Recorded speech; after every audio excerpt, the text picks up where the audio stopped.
Hello student, एक बार फिर से आपका स्वागत है आपके अपने YouTube channel smart study classes में। हाँ, तो हमारी इंग्लिश की क्लास चल रही थी और आज आपके लिए खास बात यह है कि आज आपकी नई बुक स्टार्ट होने वाली है। कौन सी? पोइट्री।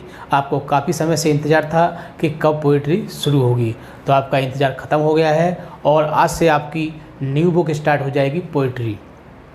अभी आपको और इंतज़ार करना पड़ सकता था क्योंकि कोविड-19 के कारण प्रोज में से 2 चैप्टर हटा दिए गए हैं। ये आपके लिए प्लस पॉइंट है, ये आपके लिए कोविड-19 के कारण बहुत ही बेनिफिट है। वैसे तो जो पिछले वाले स्टूडेंट थे उनके लिए बहुत फ़ायदा था, क्योंकि मैंने अभी तक नहीं देखा इतना लंबा रेस्ट। स्टूडेंट हमेशा देखते थे, हमारे टाइम में ये होता था कि कब छुट्टी हो, कब स्कूल में कॉन्डोलेंस हो और हमको छुट्टी मिल जाए, कब संडे आएगा, कोई सैटरडे की छुट्टी मिल जाए, कैसे भी कोई फेस्टिवल आ जाए। लेकिन मैंने लाइफ में पहली बार इतना लंबा छुट्टी का वैकेशन देखा है स्टूडेंट के लिए। वैसे किसी के लिए, सबके लिए नुकसान है, सबके लिए लॉस है, लेकिन स्टूडेंट के लिए बहुत ही फ़ायदेमंद है ये कोविड-19, क्योंकि ज़्यादातर जो स्टूडेंट थे वो प्रमोट हो चुके हैं बिना पेपरों के ही पास हो चुके हैं, अगली क्लास में पहुंच चुके हैं। और जो आगे एग्ज़ाम देंगे उनके लिए भी बेनिफिट है, क्योंकि पहले प्रोज में 7 चैप्टर थे और उसमें से आपके 2 चैप्टर कम हो चुके हैं, जॉन सर्ट वाला और सीक्रेट ऑफ हेल्थ वाला। तो 2 चैप्टर आपके उसमें कम हो गए हैं, तो ये आपके लिए फ़ायदे वाली बात। अब आती है हमारी पोइट्री की। पोइट्री में भी आपको बहुत फ़ायदा है, क्योंकि हमारी पोइट्री में जो बुक थी आपके लिए उसमें 10 चैप्टर थे। कितने थे? 10 पोइम थी, और उसमें से भी 3 पोइम आपकी कम हो चुकी हैं, तो आपके लिए इसमें भी फ़ायदा है। तो फ़ायदा सबके लिए है, मैं ये नहीं कह रहा कि जो प्रमोट हो गए हैं उनके लिए था, फ़ायदा आपके लिए भी है।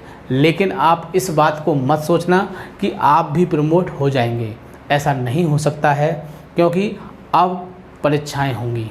हो सकता है कि ऑनलाइन हो या फिर रिटन में हो, जैसे भी हो वो समय के अनुसार होंगी, लेकिन परीक्षाएं होंगी। ये आपको अपने माइंड से बात बिल्कुल निकाल देनी है कि कोविड-19 के कारण इस साल भी कहीं प्रमोट न हो जाएं। परीक्षाएं होंगी और आपको पूरी तरह से तैयारी करनी होगी। इसलिए हम डेली आपको वीडियो प्रोवाइड करते हैं ताकि आप खाली ना रहें और आप वीडियो देखें और आपकी तैयारी अच्छी से अच्छी हो और आप 90+ के पार जाएं। तो आपके पोइट्री में भी आपके 3 चैप्टर कम हो चुके हैं। वो चैप्टर कौन से कम हुए हैं वो हम आपको बताएंगे। और एक और फ़ायदा ये है कि जो मार्क्स थे वो भी बढ़ गए हैं। जो पहले 5 मार्क्स का आता था वो 7 का हो गया है, और जो 8 मार्क्स का आता था वो 10 मार्क्स का हो गया है। तो इस चीज़ को भी हम डिस्कस करेंगे। अच्छा, तो आप चलते हैं बोर्ड की ओर और बताते हैं पोइट्री में कौन कौन से चैप्टर हट चुके हैं, क्योंकि इस बात की भी आपको जानकारी होनी चाहिए। ऐसा ना हो कि आप गलती से उन चैप्टरों को लर्न कर लें जो आपके कोर्स से हट चुके हैं। तो आपके लिए ये भी फ़ायदे की बात है कि आपका कोर्स कम हो गया है। ठीक है, तो चलते हैं, देखते हैं क्या क्या कम हो चुका है। Class 12th English poetry. अब पोइट्री में देखो, पहले जो थे वो कितने थे? 10 चैप्टर थे। कितने थी? 10 पोइम थी। अब उसमें से जो कम हुए हैं मैंने उनको रेड से लिखा है। किससे लिखा है? रेड से। तो क्या करोगे आप, इसका एक स्क्रीनशॉट लेकर अपने मोबाइल में रखोगे ताकि आपको पता रहे कौन सा चैप्टर हट गया है, कौन सा रह गया है। ठीक है, तो पहली बात तो ये करोगे। अब जो बाकी चैप्टर बचे वो कौन कौन से रह गए और उनके राइटर कौन कौन है, पोइट कौन कौन है, तो इस बात की भी जानकारी हमको होनी चाहिए। क्योंकि जो आपका क्वेश्चन आता है, एक तो आपका सेंट्रल आइडिया क्वेश्चन आता है, 2 ही क्वेश्चन आते हैं आपकी इस बुक में से, और 10 और 7 यानी कि 17 मार्क्स का ये आता है। पहले 13 का आता था और आपके 4 मार्क्स और बढ़ गए हैं। तो सबसे पहले जो मुख्य बात है, आपको पोइम का नाम और उसके पोइट का नाम बहुत अच्छी तरह से याद होना चाहिए, क्योंकि इस पर आपके 10 मार्क्स डिपेंड होते हैं। यदि आपको चैप्टर का नाम, पोइम का नाम और आपको पोइट का नाम नहीं पता होगा तो आपके 10 मार्क्स गायब हो सकते हैं, मान लीजिए। इसीलिए आपको हमने वीडियो में पहले में यही दिया है कि आपको जितने भी पोइम हैं और जितने भी उसके पोइट हैं आप फर्स्ट ऑफ ऑल इन सब को याद कर लें, ताकि जब हम सिलेबस को यूज़ करेंगे, जब हम सिलेबस चलाएंगे तो आपको उस समय दिक्कत ना हो। क्योंकि हम जब एक्सप्लेनेशन कराएंगे तो उसमें रेफरेंस लिखवाएंगे, उसमें फिर यही आएगा कि पोइट का नाम क्या है, पोएम का नाम क्या है। और अगर आप उसको पहले ही देख लोगे, पहले ही याद कर लोगे, तो आपको उस समय बहुत ही बेनिफिट होगा, बहुत ही फ़ायदा होगा। तो उस चीज़ को देखते हुए हमने सोचा कि पहले आपको पोएम का नाम और उसके पोइट का नाम अच्छी तरह से समझ में आ जाना चाहिए, ताकि आपको फिर 1 बाय 1 जब इसका हम पोएम पढ़ाएंगे तो आपको दिक्कत ना हो। तो देखते हैं कौन कौन सी पोएम है। Character of a happy life, पहली पोएम है आपकी character of a happy life. Character means चरित्र, ऑफ ए हैप्पी लाइफ खुशी जीवन का एक चरित्र। इसके पोइट हैं आपके सर हेनरी बॉटन। तो पहला है character of a happy life, sir Henry Botton. तो आपको बहुत ही अच्छी तरह से इसको याद करना है। वीडियो को 2-3 बार देखोगे तो आपको बहुत ही अच्छी तरह समझ में आ जाएगा। कौन सा है? Character of a happy life. और इसके पोइट हैं आपके सर हेनरी बॉटन। पहला क्लियर। अब दूसरा आपका द ट्रू ब्यूटी, सच्ची सुंदरता। ट्रू माने सच्ची और ब्यूटी माने सुंदरता। इसके हैं आपके पोइट थॉमस कैरी। तो दूसरा कौन सा है? द ट्रू ब्यूटी, और इसके हैं थॉमस कैरी। थर्ड पर है आपका ऑन हिज ब्लाइंडनेस। कौन सा है? On his blindness.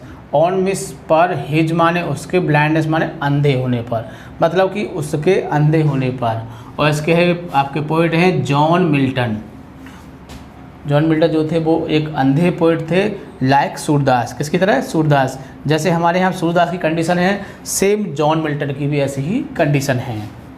तो अब फोर्थ पे जो आता है आपका, ये आपके सिलेबस से हटा दिया गया है कोविड-19 के कारण, मतलब कि कोरोना के कारण।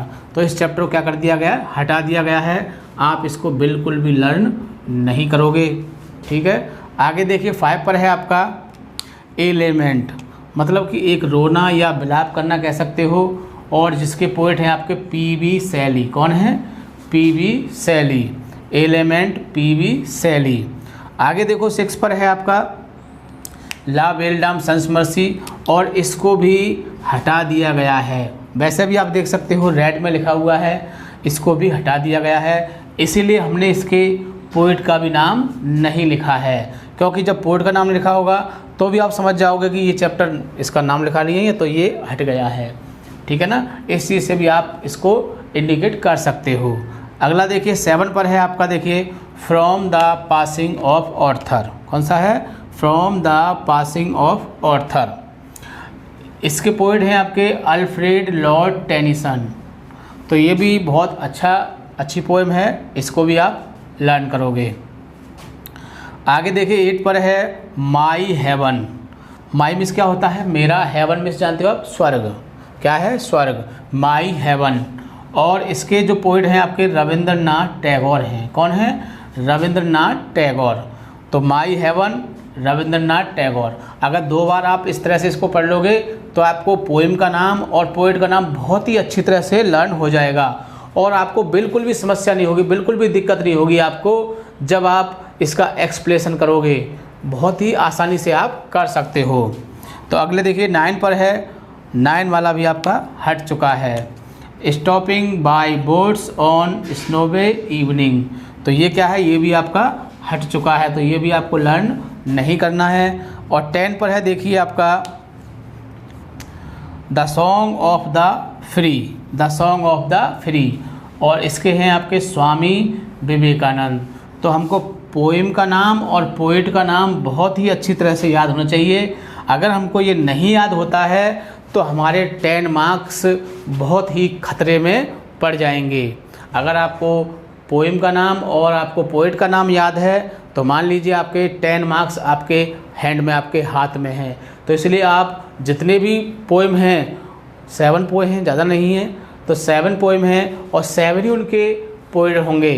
तो आप पोएम और पोइट के नाम बहुत ही अच्छी तरह से लर्न कर लोगे, क्योंकि जब अगली वीडियो हम आपको प्रोवाइड करेंगे सेंट्रल आइडिया की और उसके बाद फिर एक्सप्लेनेशन की, तो आपको ये समस्या नहीं आएगी, ये दिक्कत नहीं आएगी कि इसमें पोइट का नाम क्या है और पोइम का नाम क्या है। तो ये दोनों चीज़ें आपकी क्लियर हो जाएंगी। तो आप इस चीज़ को बार बार अच्छी तरह से लर्न करोगे, वीडियो को बार बार देखोगे ताकि आपको याद हो जाएं। अब इसमें क्वेश्चन कैसे आते हैं वो भी समझ लीजिए। इसमें केवल 2 क्वेश्चन आते हैं। कितने आते हैं? 2 ही क्वेश्चंस आते हैं इसमें। पहला क्वेश्चन आता है आपका सेंट्रल आइडिया। आपको 3 पोएम के नाम दिए होंगे आपको, है ना। इस तरह से जैसे मान लो द त्रिविटी दे दिया आपका,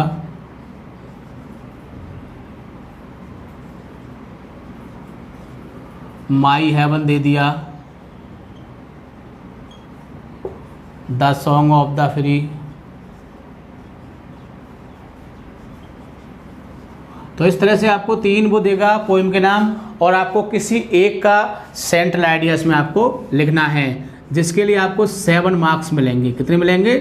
7 मार्क्स। पहले इसमें आपको 5 मार्क्स मिलते थे, 5 जिसको काट के क्या कर दिया है 7, क्योंकि कोविड-19 के कारण आपका सिलेबस कम हो गया है, इसीलिए मार्क्स बढ़ा दिए गए हैं। दूसरा क्वेश्चन आएगा इसका एक्सप्लेनेशन वाला। किस वाला आएगा? एक्सप्लेनेशन वाला आएगा। और उसमें क्या होता है, उसमें भी आपको 3 पॉइंट लिखने होते हैं, जिसमें पहला पॉइंट होता है आपका रेफरेंस, दूसरा पॉइंट होता है कॉन्टेक्स्ट और तीसरा पॉइंट होता है आपका एक्सप्लेनेशन। तो ये तीनों पॉइंट लिखने होते हैं इसमें। ये पॉइंट बहुत ही महत्वपूर्ण होता है।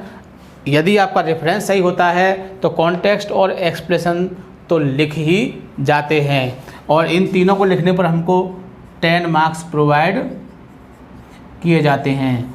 यदि आपका रेफरेंस सही होता है तो आपको 10 नहीं तो आपको 8 मार्क्स तो 100% मिल जाएंगे, और आपका रेफरेंस रॉन्ग होता है तो मान के चलिए आपको 5 या फिर 4 मार्क्स ही मिलेंगे, भले ही आपके दोनों पॉइंट बिल्कुल सही हों। लेकिन जो रेफरेंस है वो मेन पॉइंट होता है, क्योंकि जब एग्जामिनर देखेगा जिसको चैप्टर का नाम और पोएम का नाम और पोएट का नाम नहीं पता है तो वो क्या कॉन्टेक्स्ट और क्या एक्सप्लेनेशन लिखेगा।